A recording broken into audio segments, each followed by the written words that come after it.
Greetings to you all. Welcome to Class 7, Term 3rd, Social Science, Unit 3, Jainism, Buddhism and Ajivika Philosophy in Tamil Nadu. So dear children, today we are going to do the book back exercise. Part 2. Children, now let us see Roman number 7, answer in detail. Enumerate the sources of study for Jainism and Buddhism. The sources of study for Jainism and Buddhism, okay? First we'll study Jainism.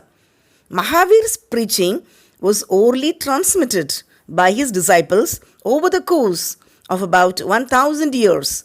So மகாவீர்ஸோட preaching வந்து அப்படியே ஓரலாக பேசி அவங்க ஷீடர்கள் disciples collect பண்ணுறாங்க over a period of 1000 years, ஆயிரமான வருஷங்களா.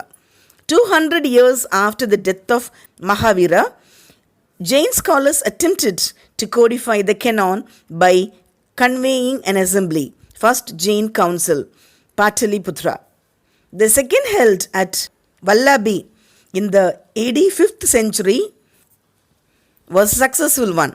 Many learned monks, older in age and rich in wisdom, compiled commentaries on various topics. Around 500 AD, the Jain Acharyas decided to document the Jain literature as known as to them because they felt it was difficult to memorize. அதெல்லாம் மனப்பாடம் பண்ண முடியாதுன்னு ஒரு லிட்ரேச்சரை எழுதிக்கலாம். Jain literature is classified into two categories, Agama Sutras and non-Agama literature. Okay, now shall we see Buddhism? Buddha's teachings were transmitted for a long time through the memory of teachers and disciples. So Buddha's teaching நிறைய நாளாக அப்படியே மனப்பாடமாக transmit ஆகுது, போய் ஒரு ஆள் கிட்ட இன்னொரு ஆள் போய்கிட்டே இருக்குது. They were reduced to writing by 80 BC in Pali language. Tripitaka is the Pali canon. It is also known as the threefold basket. Vinaya Pitaka, Sutta Pitaka and Abhidhamma Pitaka are the threefold. Jatakas and Buddha Vamsa are canonical literary works. There was also a long series of non-canonical literature of Pali. Okay, moving on to second question. Give an account of relics of Jainism and Buddhism that have come to light in Tamil Nadu. So, relics of Jainism and Buddhism in Tamil Nadu.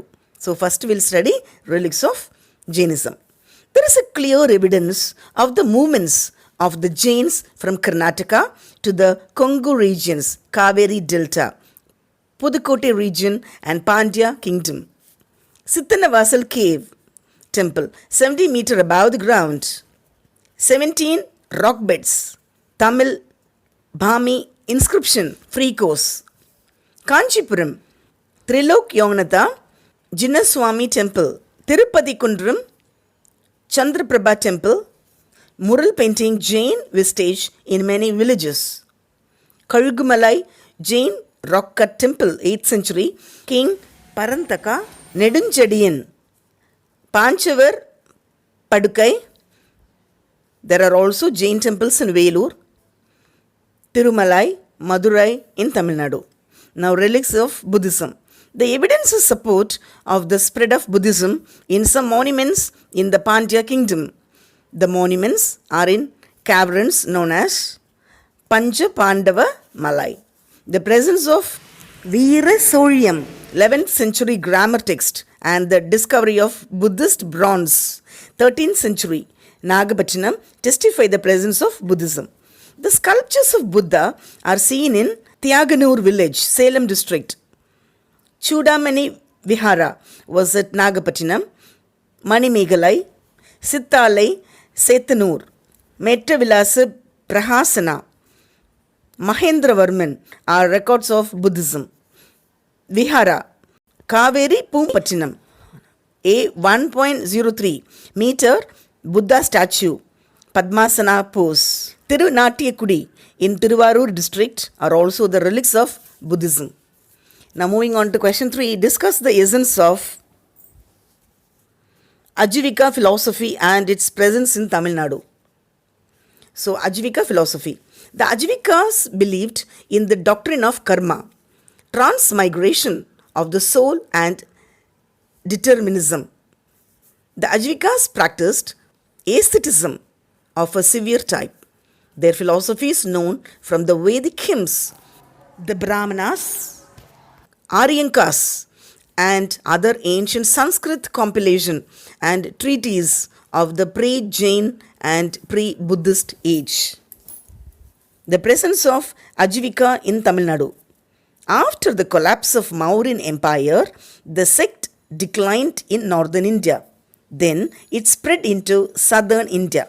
It continued to exist for many centuries. Village communities under Pallavas, Cholas, and Hoysalas imposed special taxes on them. Facing such obstacles, Ajivikas continued to have influence among the Palar River, Karnataka and Tamil Nadu, Velur, Kanchipuram and Tiruvallur districts till about the 14th century. Okay, children, now moving on to Roman number 8, HOTS, higher order thinking skills. Analyze the commonalities and differences between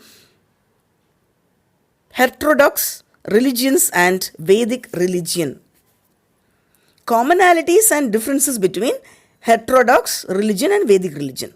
The founders of heterodox religions, Buddha and Mahavira, based their ethical teaching against the sacrificial cults of the Vedic religion. Their teachings were preserved and passed through monks who were drawn from various social groups. Female were allowed to be attendants, yakshis. Permission for women to enter into the order provided in heterodox religion. Both the king and hermit were wrong. Buddha discovered a middle path, eightfold path. Mahavir found 5 great vows, but no such way in Vedic religion. So, okay, second HOTS is, why did these heterodox religions fail to become mainstream religion in India? These heterodox religions failed to become mainstream religions in India. At the time of Bhakti movement, these heterodox religions came to be challenged by its exponents. They began to lose royal patronage. Mainstream religion changed to the language of common people. Buddhism faced challenges from Saiva and Vaishnava sects from the Pallava period onwards. Gosala was closely associated with Mahavira for 6 years and then they parted company. After the collapse of the Mauryan Empire, Ajivikas declined.